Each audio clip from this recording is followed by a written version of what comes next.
It was 11:47 on a Thursday night. I remember the exact time because I was staring at the microwave clock when I heard the front door slam.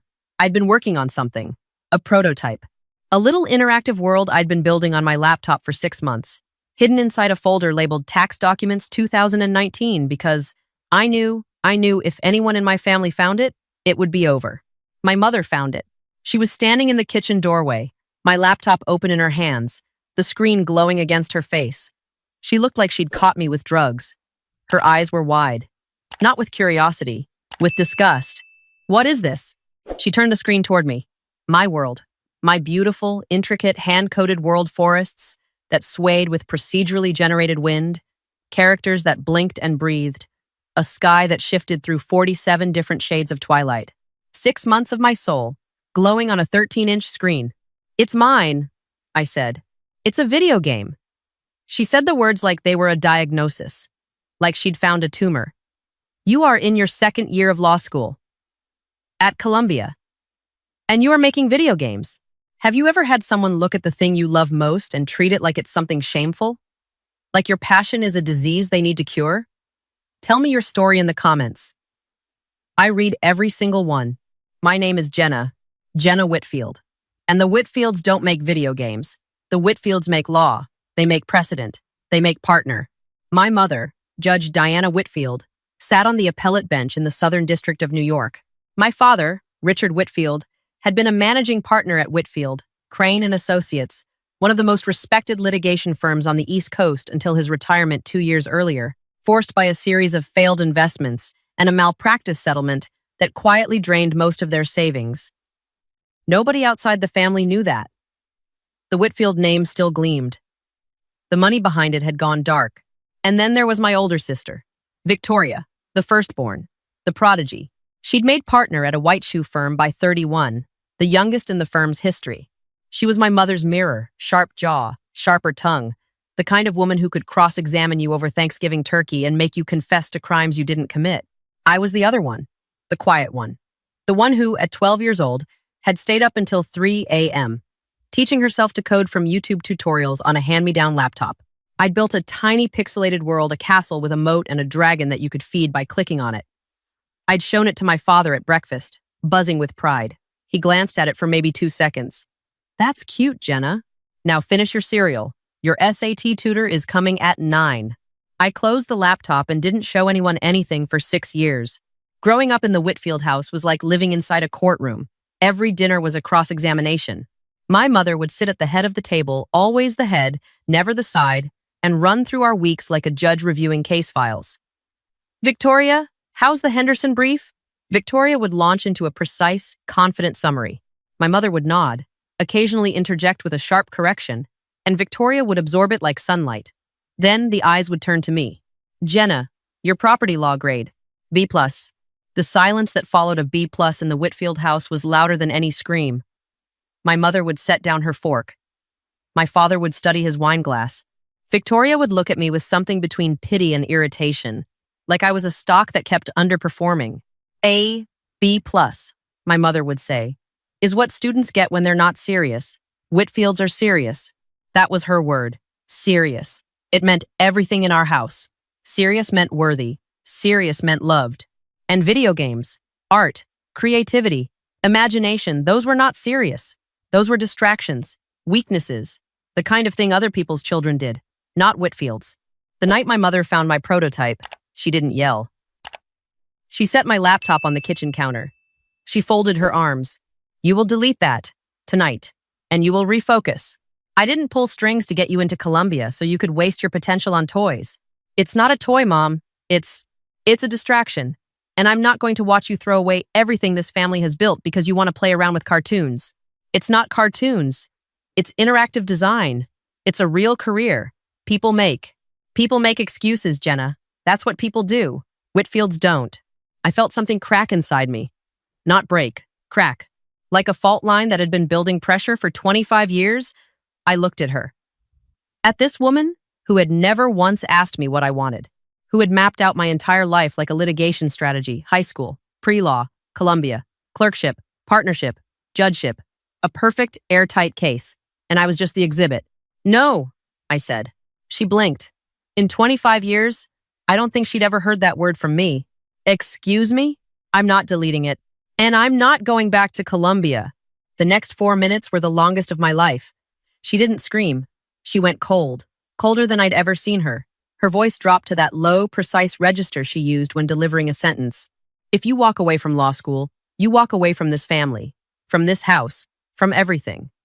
Do you understand me? I will not fund a fantasy. I will not watch my daughter become a joke. Then don't watch, I said. I walked to my room. I packed one suitcase. I took my laptop, 2 changes of clothes, my charger, and $6,200 in savings from my part-time research assistant job. I walked out of the Whitfield townhouse on the Upper East Side at 12:30 a.m., and I didn't look back. I didn't have a plan. I had a Metro card in a suitcase with a wobbly wheel. I crashed on my college friend Priya's couch in Bushwick for 2 weeks, then found a room in a shared apartment in Ridgewood, Queens. $500 a month, a mattress on the floor, and a radiator that sounded like a dying animal. I got a job at a coffee shop in Williamsburg. $11 an hour plus tips. The irony was unbearable. Columbia law dropout. Steaming oat milk for tech bros who were probably making 6 figures building the exact kind of thing my mother had called a toy. But the nights were mine. From 9 p.m. to 3 a.m. Every single night, I built. I didn't just work on the prototype. I rebuilt it from scratch. Better code, better art, better everything. I poured every ounce of rage and grief and humiliation into that world. Every dismissive glance my mother had ever given me. Every silence after a B+. Every time my father had looked through me like I was furniture. It all went into the code. I created a game about a girl trapped in a glass tower. She could see the whole world outside but couldn't touch it. The only way out was to build, literally build, brick by brick, a staircase out of her own memories. Good memories became strong bricks. Bad memories crumbled but could be reshaped, repaired, made into something new. The higher she climbed, the more the tower tried to stop her. But the ending was what made it different. She doesn't escape the tower. She transforms it. She turns the prison into a garden. I called it Glass Houses. I posted a demo on an indie game forum at 2 a.m. on a Tuesday, expecting nothing. I went to sleep. When I woke up, I had 1,400 notifications. The demo had gone viral overnight. Not massive, mainstream viral, but indie game community viral, which in some ways is more powerful because those people talk, they write, they share, they care.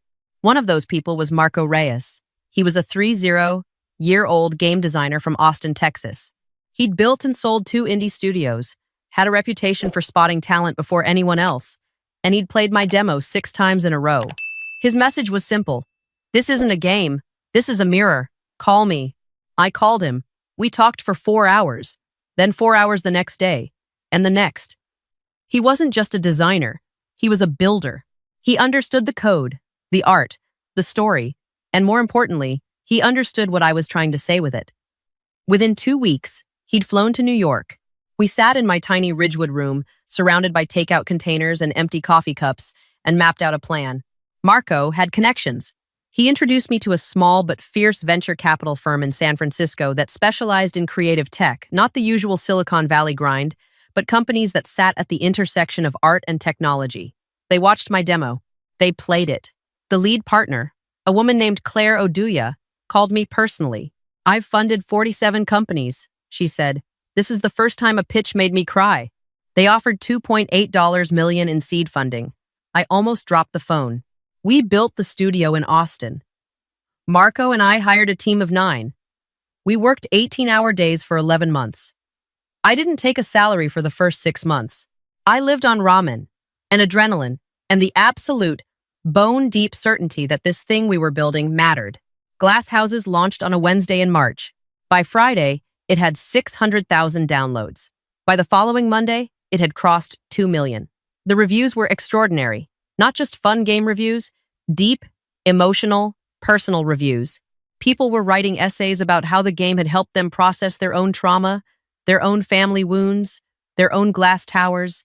A major gaming publication called it the most emotionally intelligent game of the decade. The downloads kept climbing.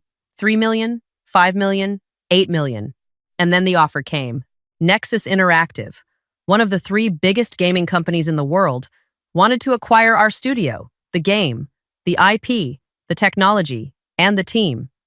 The negotiations lasted 4 months.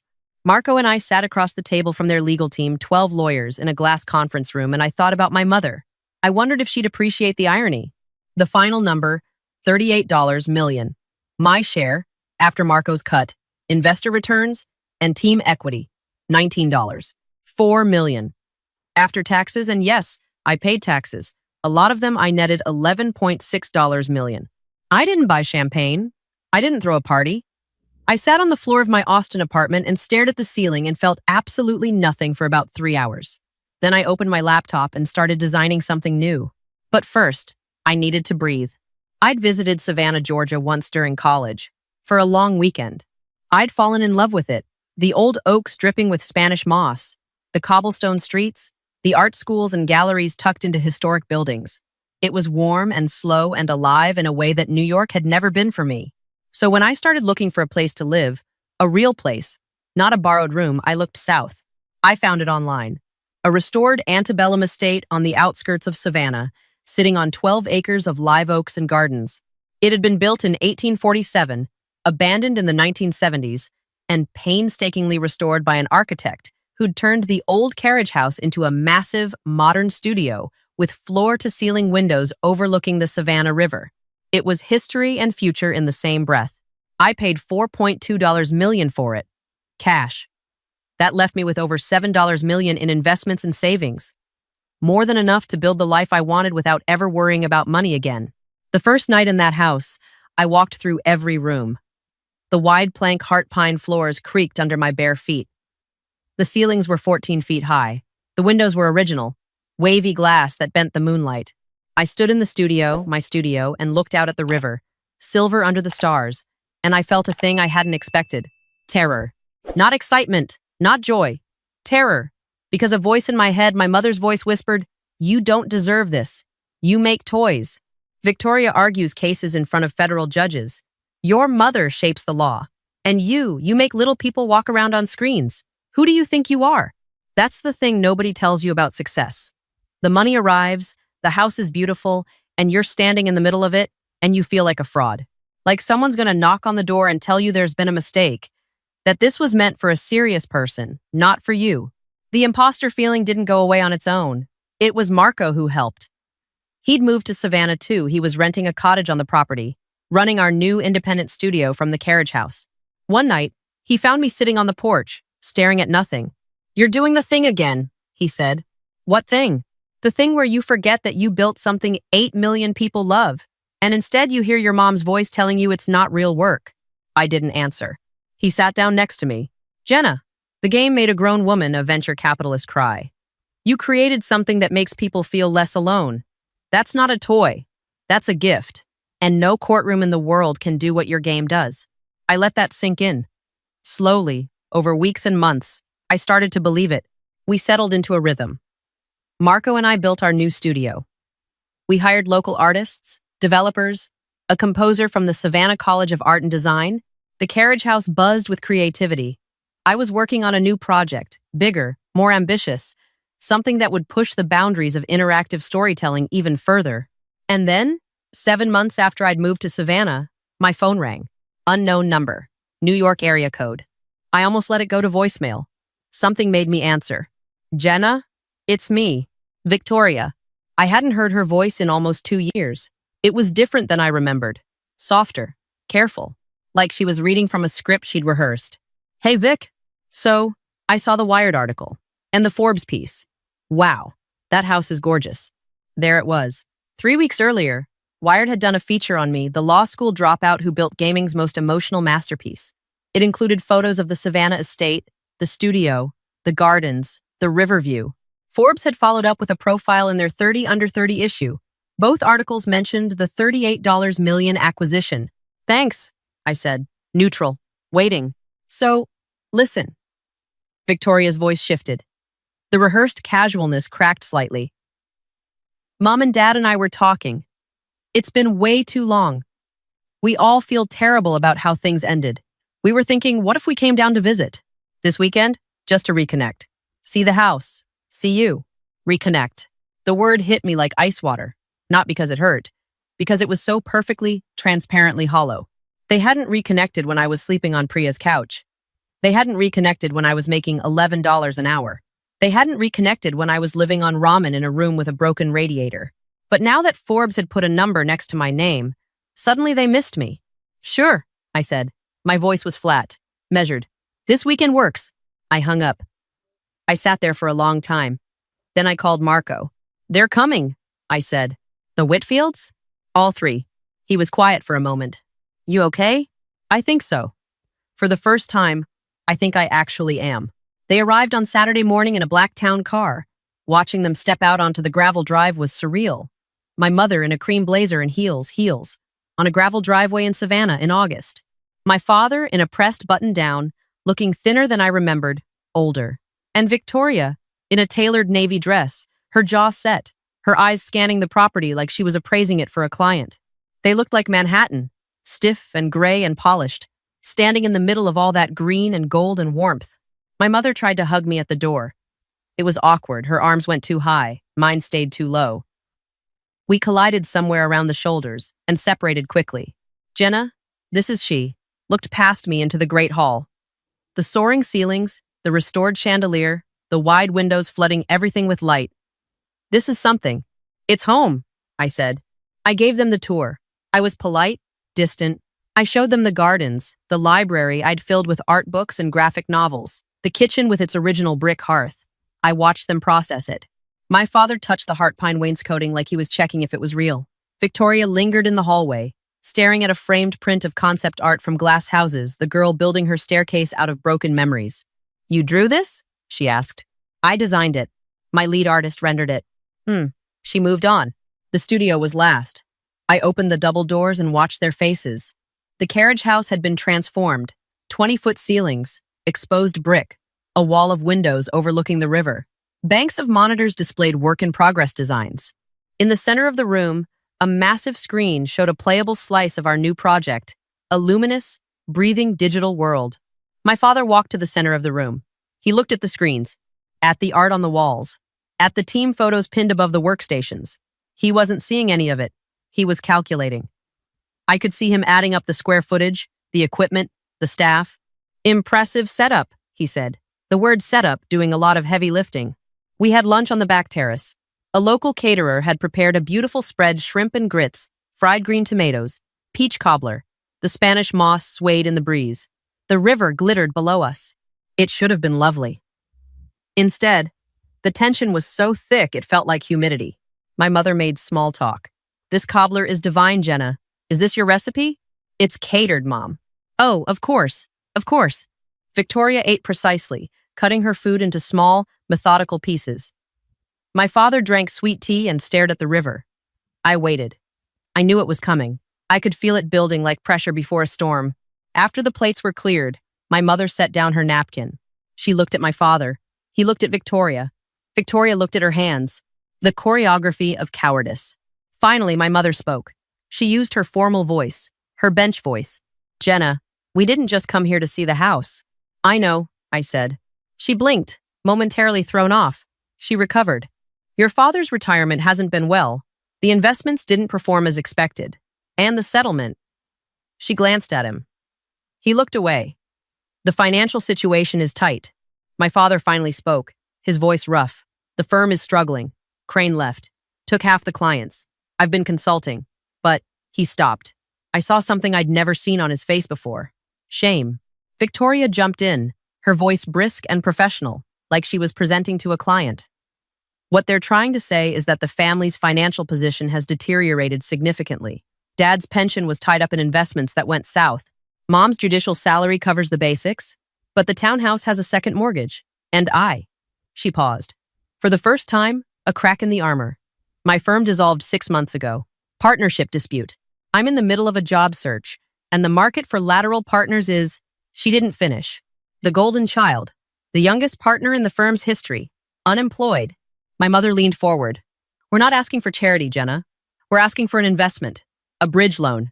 To stabilize things until your father's consulting picks up and Victoria lands somewhere. We're talking about maybe $2 million? She said it casually. 2 million. Like she was asking me to pick up the check at dinner. I looked at each of them. My mother, Judge Jenna Whitfield, sitting ramrod straight, her cream blazer slightly wrinkled from the humidity, her fingers tapping the table in a rhythm I recognized from childhood, the rhythm of impatience, of someone used to giving orders and having them followed. My father, Richard Whitfield, a man who had once been the most commanding presence in any room, now shrunken, avoiding my eyes, ashamed not of how he'd treated me, but of the fact that he needed something from me. And Victoria, my sister, the prodigy, the mirror, sitting there with her jaw clenched so tight I could see the muscles working, furious at the universe for putting her in a position where she had to ask her dropout little sister for help. None of them had apologized. Not one word. Not we were wrong. Not we're sorry. Not we should have supported you. They'd skipped straight past the human part and gone directly to the transaction, because that's all we'd ever been, a transaction. I let the silence stretch. 5 seconds, 10, 20. Long enough that my mother shifted in her chair, long enough that Victoria uncrossed and recrossed her legs, long enough that my father finally looked at me. No, I said. One word. Quiet. Not angry. Not vindictive. Just clear. My mother's face went rigid. Jenna? No, Mom. I'm not giving you $2 million. This is your family. Is it? I set down my glass. Because I don't remember getting a call from my family when I was sleeping on a friend's couch in Bushwick. I don't remember getting a check from my family when I was making $11 an hour. I don't remember a single text, a single email, a single voicemail in 2 years. Not one. Victoria, did you call me when your firm dissolved? When you actually knew what it felt like to lose something? Did you pick up the phone and say, "Hey, I get it now"? Victoria's face went white. She didn't answer. I turned to my father. Dad, you told me my whole life that I wasn't serious, that what I cared about was a waste of time. You looked at the thing I built when I was 12 years old, a little castle with a dragon, and you didn't even see it. You saw a distraction, something standing between me and the life you'd planned. He opened his mouth, closed it. And Mom, I looked at her. You told me that if I left law school, I was leaving the family. Those were your exact words. And you meant them. For 2 years, you meant them. Until Forbes put a number next to my name. And now suddenly, I'm family again? She reached for my hand across the table. I pulled back. You live what I'd call an extractive life, I said. Everything is a transaction. Love is conditional. Support comes with terms and conditions. You didn't raise daughters. You built a portfolio. Victoria was your blue chip stock, and I was the bad bet you cut loose. Victoria flinched. My mother's hand trembled on the table. But here's what you don't understand, I said. I'm not living that way. The thing I built, the game, the studio, this house, it wasn't built on extraction. It was built on creation, on giving people something that makes them feel less alone. 8 million people played glass houses.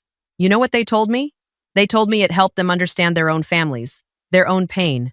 It gave them a language for something they couldn't name. I stood up, walked to the edge of the terrace. The river moved below, slow and silver. I am making an investment. Actually, I finalized the paperwork last month. I'm funding a creative technology center here in Savannah. Free access for kids from low-income families. Coding, game design, digital art, music production, the whole thing. I'm calling it the Glass House Project. I turned back to them. I'm giving kids the thing I never had. A place where someone looks at what they've built and says, "This is incredible. Tell me more." Not, "That's cute. Now finish your cereal." My father looked like I'd struck him. "The guest rooms are made up," I said. "But I think it would be better if you drove back to your hotel tonight." My father stood. For 1 second, just one, I saw something flicker across his face. Not anger, not the old cold authority. Something softer, something that might have been regret, but he couldn't get to it. He didn't have the vocabulary for it. 25 years of treating emotion like weakness had locked that door, and he'd thrown away the key. He nodded once. Diana, Victoria, they left. The black town car crunched down the gravel drive, disappeared through the oaks, and was gone. I stood on the terrace for a long time after that. The cicadas were singing. The river was turning gold in the late afternoon light. Marco came out after a while, 2 glasses of sweet tea in his hands. He didn't say anything. He just stood next to me. "You okay?" he finally asked. "Yeah," I said, and I meant it. That was 5 months ago. The Glass House project opened last month. We converted an old warehouse downtown into a state-of-the-art creative lab. On opening day, 47 kids showed up. By the second week, we had a waiting list. Last Saturday, a 13-year-old girl named Amara showed me a tiny world she'd built, a garden floating in the clouds, with flowers that changed color when you touched them. She was shaking when she showed me, like she expected me to land.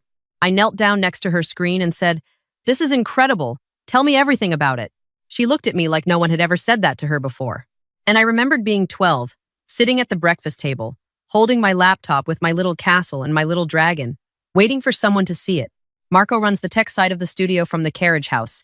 Priya, the friend whose couch I crashed on, moved down from Brooklyn last month. She's running the business operations for the Glass House project. On Friday nights, we cook dinner together badly, loudly, with too much garlic and not enough measuring, and sit on the terrace and watch the river go dark. My mother sent me an email last week. No subject line, just one sentence. "I watched a video of your studio opening. The children looked happy." I haven't responded yet. I don't know if I will. Not because I'm angry. I'm not, actually. Not anymore.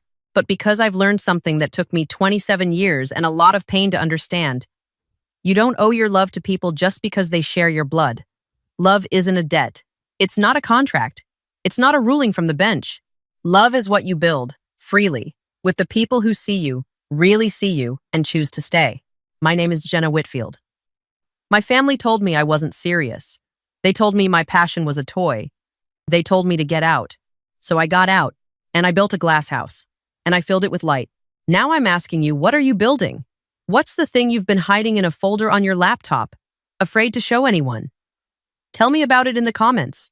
I want to hear every single story. And if you're watching this and you're that kid, the one whose family doesn't get it, the one who's being told to be serious, I want you to know something. You are serious. Your passion is serious. And one day, you're going to build something that makes the world a little less lonely. I promise. If this story meant something to you, hit that subscribe button and the bell so you don't miss what's coming next. And like this video, it helps more people find these stories. I'll see you in the next one.